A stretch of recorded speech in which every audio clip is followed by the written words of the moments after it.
These events are real. Names and places have been changed to protect the Lorien, who remain in hiding. Other civilizations do exist. Some of them seek to destroy you. The future of our world, and yours, rests in the hands of the Guard. Numbers 1, 2, and 3 were hunted, and they were killed. Number 4 was next. Now going by the name John Smith, 4 and his Sapon fled to Paradise, Ohio. But as his legacies developed, hiding became impossible. He wasn't long before the Mogadorians appeared, threatening 4 and his new companions. Sam Good, his best friend, and Sarah Hart, his first love. But the Mogs weren't the only new arrivals in Paradise. Number 6 had found 4 as well. Together they fought the Mogadorians bravely, but not all survived the battle. A great Sapon, Henry, was not lost in vain. With number 6 and Sam by his side, John left Paradise in search of the other Guard. Number 7 heard news of John Smith and what happened in Paradise. She guessed that he was like her, a member of the Guard. She vowed to leave Spain and find him.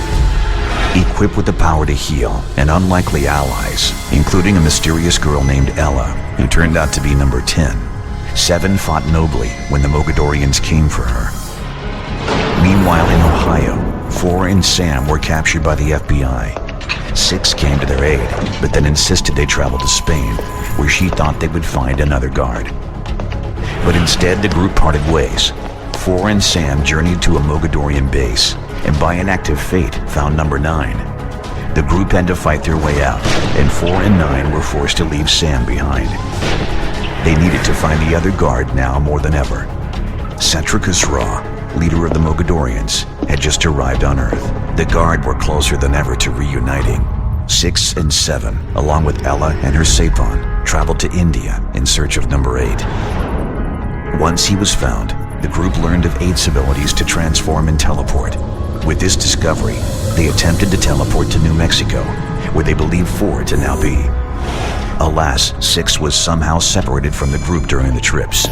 Weak and unable to defend herself, she was imprisoned at a government facility. There, the pieces started to come together. Sarah and Sam were captives as well. The Mogadorians had made allies in the government. At the base, the groups united and finally came face to face with Cetricus Raw. But after years of living on the run, they were not prepared for his power. The Guard were unable to defeat Cetricus Raw, but he did flee from the fight. And the Guard were filled with hope as every living Luric but one stood together.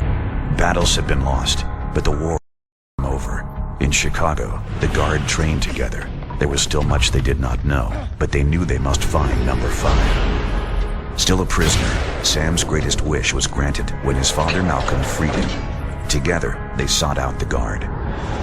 The Guard, Sam and Malcolm, and number 5 finally found each other. It was a blissful reunion, but it led to unthinkable tragedy. They never could have imagined 5's Mogadorian ties or predicted his betrayal. For 8, their error had fatal results. 5 was not the only problem. Cetricus Raw trapped 4 and Ella in a terrifying vision of the future where she was heir to the Mogadorian throne.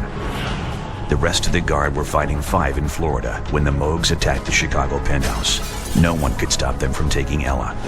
Unaware of what was happening in Chicago, the others mourned 8, scars fresh on their ankles. The Guard were separated once more, broken but not defeated. Their futures are unknown.